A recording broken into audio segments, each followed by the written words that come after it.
Morning, y'all.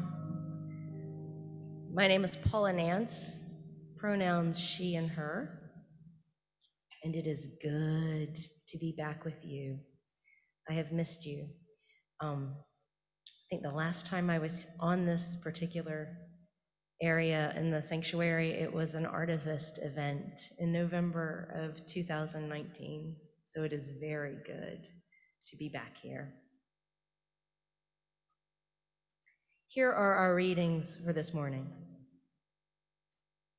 Anger's my meat. I sup upon myself, and so shall starve with feeding. Volumnia in Coriolanus by William Shakespeare. To be in anger is impiety, but who is man that is not angry? Shakespeare, Timon of Athens. Do not plunge thyself too far into anger. Shakespeare, All's Well that Ends Well. My tongue will tell the anger of my heart, or else my heart, concealing it, will break. Kate in Taming of the Shrew. Shakespeare. Be angry, but do not sin. Do not let the sun go down on your anger. Ephesians 4:26.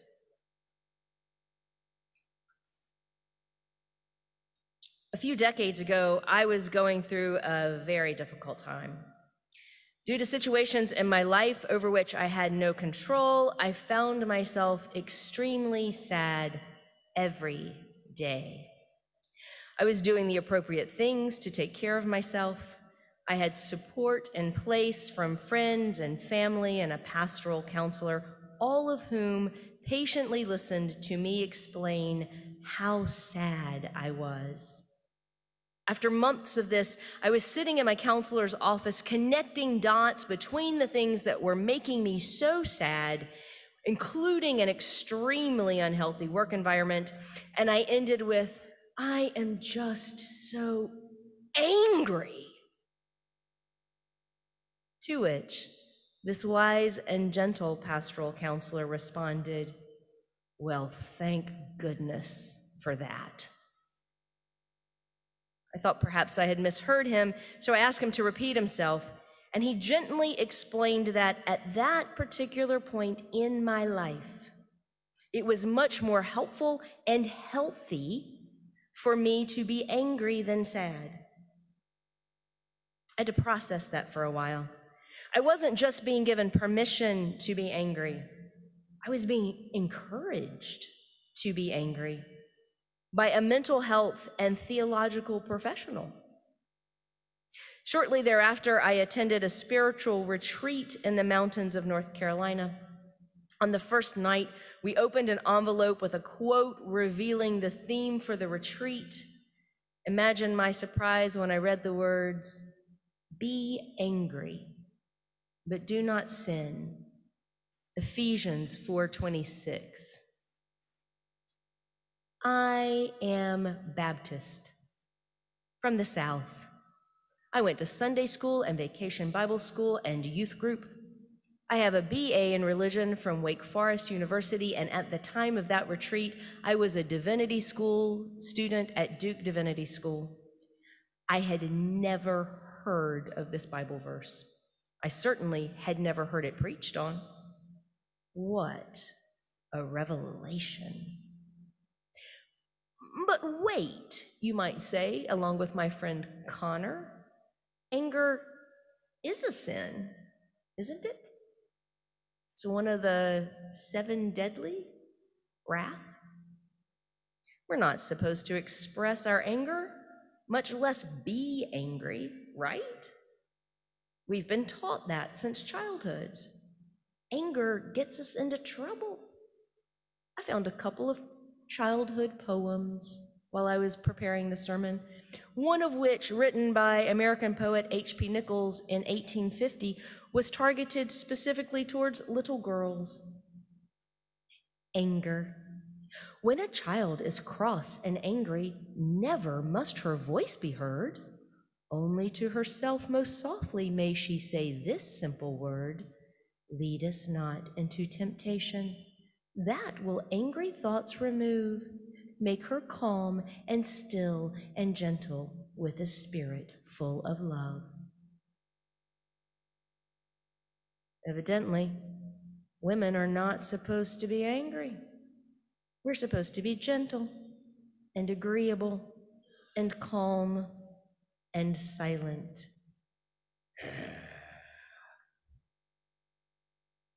And yet, there it is, this little nugget of wisdom. Be angry, but do not sin. Now, I know that the word sin can be problematic. It has so many cultural connotations that its meaning has become vague. It covers a multitude of, well, sins. But we know what we mean here, yes? Be angry, but do no harm. Don't hurt anyone. Do not destroy. Do not perpetuate violence. Be angry, but do it properly. My British friends use a particular phraseology when they are expressing the fullness of a feeling or action. If you are properly angry, you are fully angry, not just a little irritated or miffed. I use the phrase for the title of our sermon today, though, because it invites us to explore how to be angry properly. Aristotle said, anybody can become angry. That is easy. But to be angry with the right person, to the right degree, at the right time, for the right purpose, and in the right way, that is not within everybody's power, and it is not easy. I think the first step is to acknowledge that we are angry. For years, we have lived in a miasma of uncertainty, fear, grief, mistrust, injustice, violence, and despair.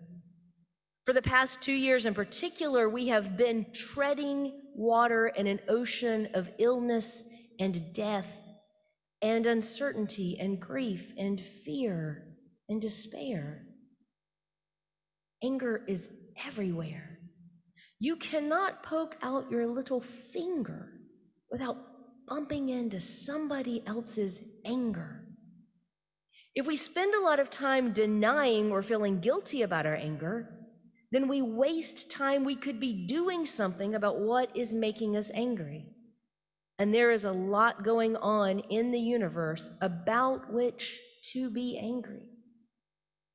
I decided not to read this morning's headlines out loud, but you know them already. Violence everywhere, war, gun violence, personal violence, verbal violence, political violence on personal, political, local, national, and international levels. The very earth itself is experiencing violence and reacting violently. Heat waves and wildfires and floods and tornadoes and tropical storms and earthquakes. It is as if the earth itself is angry.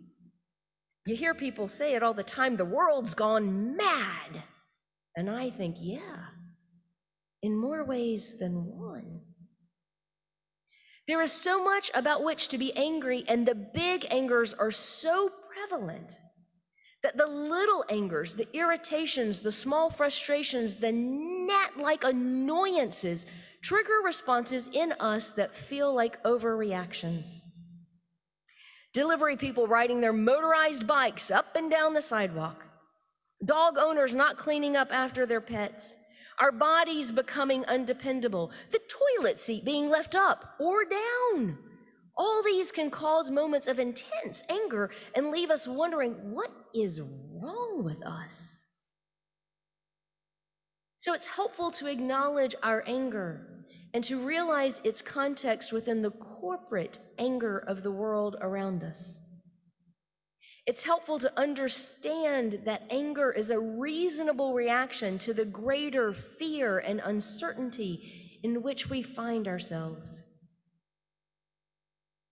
I chose today's reflection topic on the day the United States Supreme Court overturned Roe v. Wade.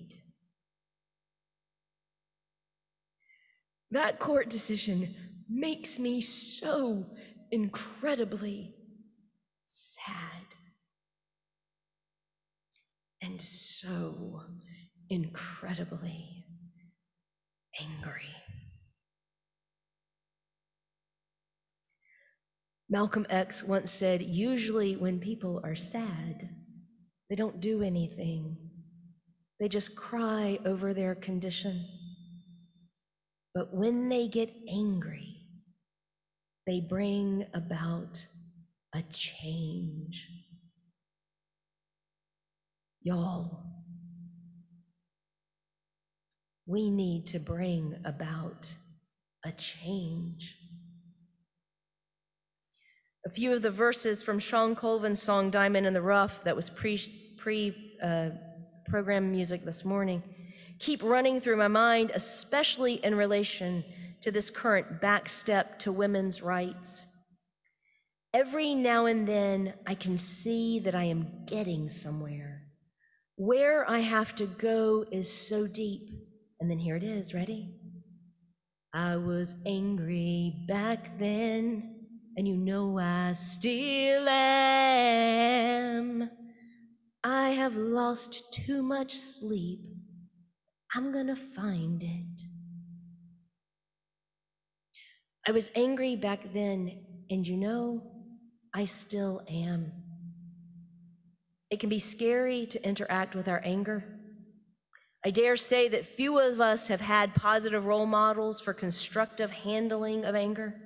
And goodness knows we don't see it being practiced by many of the leaders of our land.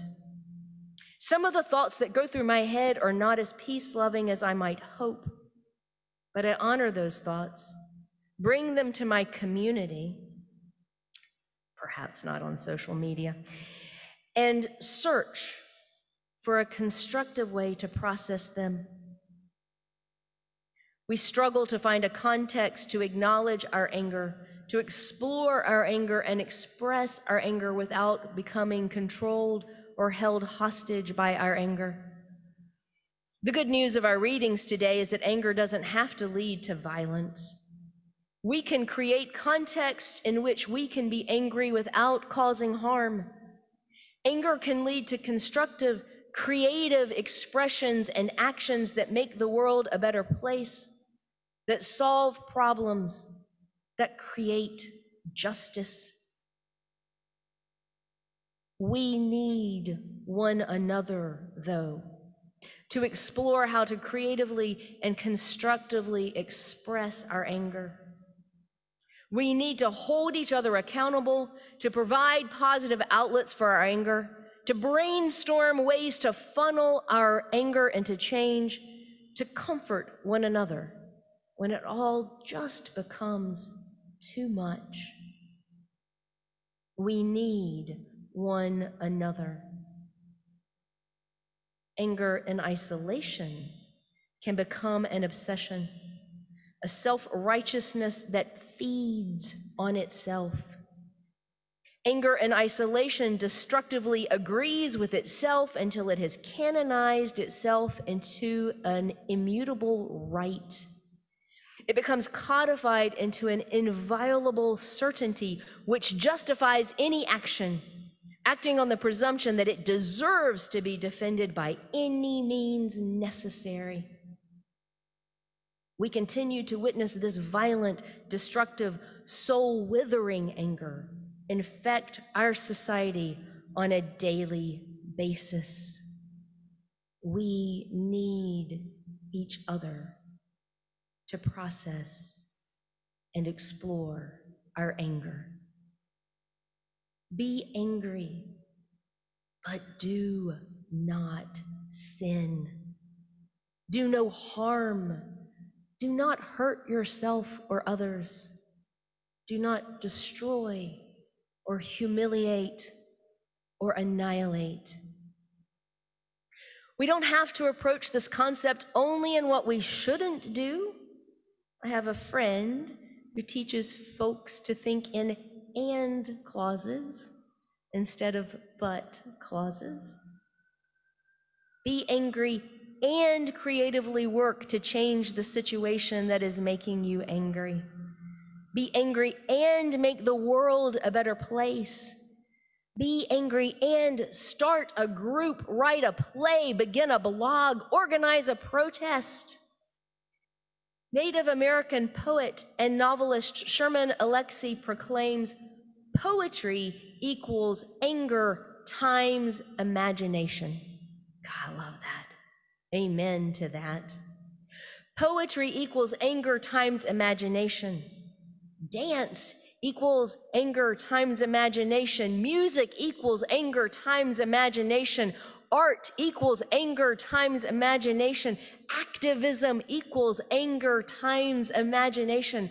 Artivism equals anger times imagination. Amen to all of that. Be angry. Do no harm. Make a change. What will your anger and imagination create?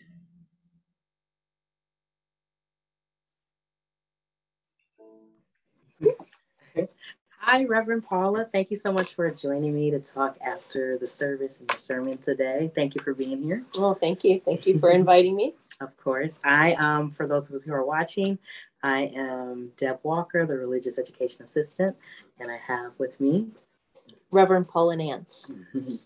Thank you for taking time. The message was entitled Properly Angry. What inspired this message? I was in my mom's car, and the radio comes on automatically because we haven't figured out how to turn that off yet. And it was on NPR, and it was the day that the United States Supreme Court overturned Roe v. Wade. And I realized how angry I was. And within that same moment of thought, because I had been thinking about this Sunday, I realized that the sermon, the reflection would be on anger. Sometimes that's the way it happens. Mm-hmm. Wow. There have been a lot of recent events that have sparked messages and sermons. Yeah.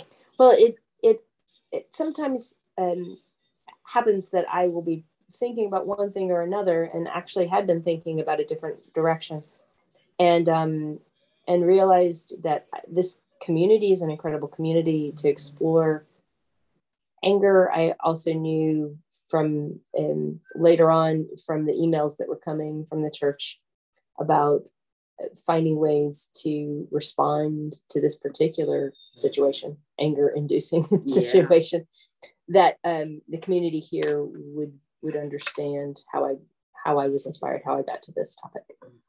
Great. What resources did you draw from as you were preparing the sermon, and like what texts or sacred? Right. The Ephesians passage, Ephesians 4:26, be angry, but do not sin. Do not let the sun go down on your anger. Be angry, but do not sin has been an incredibly important Bible verse for me in my own personal formation. I joke and say it's because it's the only one that I know I have at least half of, almost perfect. I'm still working on that other half. But it really, it was revelatory to me when I realized that the very book that had been used as I was growing up to tell me that I shouldn't be angry gave me permission and encouragement to be angry properly in the right way. Mm-hmm.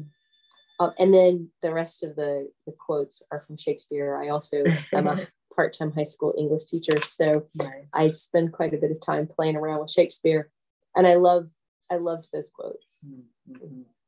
Thank you for sharing that with us. Sure. Were there things that, as you're preparing or as you spoke today, that you didn't quite get to, or you would like to share with us now that maybe we can spend some time reflecting and thinking about in the coming week?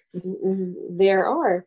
It's actually quite hard to tell a Baptist that she needs to speak in 10 to 12 minutes. I know the thing. Especially when it's on something like anger. I mean, I almost thought to be continued. But I got the reflection down to about 13 minutes, and then I kept taking things out, and it kept staying at 13 minutes when I would run it. Oh my goodness. So this morning, in fact, I decided to take out one of the two poems, the children's poems. So I thought I'd share. Oh, do share, please. It's by Isaac Watts, who is best known as the hymn writer for Joy to the World. And he wrote a poem called Let Dogs Delight to Bark and Bite. Let dogs delight to bark and bite, for God hath made them so. Let bears and lions growl and fight, for 'tis their nature too. But children, you should never let such angry passions rise. Your little hands were never made to tear each other's eyes. No anger, no anger. Oh. I also found myself cutting a quote. This really hurt me, and I don't actually have it with me because it wasn't on the printed version for the right. It's in my sermon and resources copy, but that was 14 pages, so I didn't. I mean, I read a lot of poetry. I put down a lot of thoughts. I had some other song lyrics in there.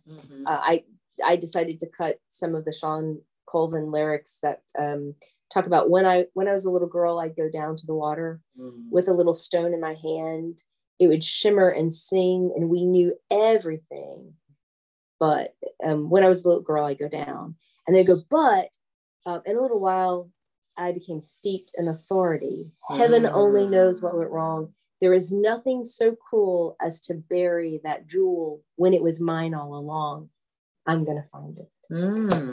So that I took out some of that so that we could get in under 13. And I have no idea how long this was. But also there was an Audre Lorde quote about guilt towards anger, and there's a line in the reflection that says it is something about it being a waste of time to feel guilty about our anger. And I ended up cutting it because it was more about the guilt than it was about the anger. And the Malcolm X quote was pretty similar about change, but I really wanted to keep in that Audre Lorde quote. So that one of the things about reflection writing is that you can't be too precious about it. Let it go out and right. touch us and help There'll us. be another day. There'll be more for part 2, because I'm sure this won't be the last time we find ourselves disappointed or angry. Right. And I also knew we were going to have this time. So I can put the poem in there. I should have brought the quote. Well, thank you. Thank you so much for making time to chat after and for sharing this reflection with us at this time, because we do have these feelings and it is important to reflect and express. Well, thank you very much. I really appreciate it. Thank you.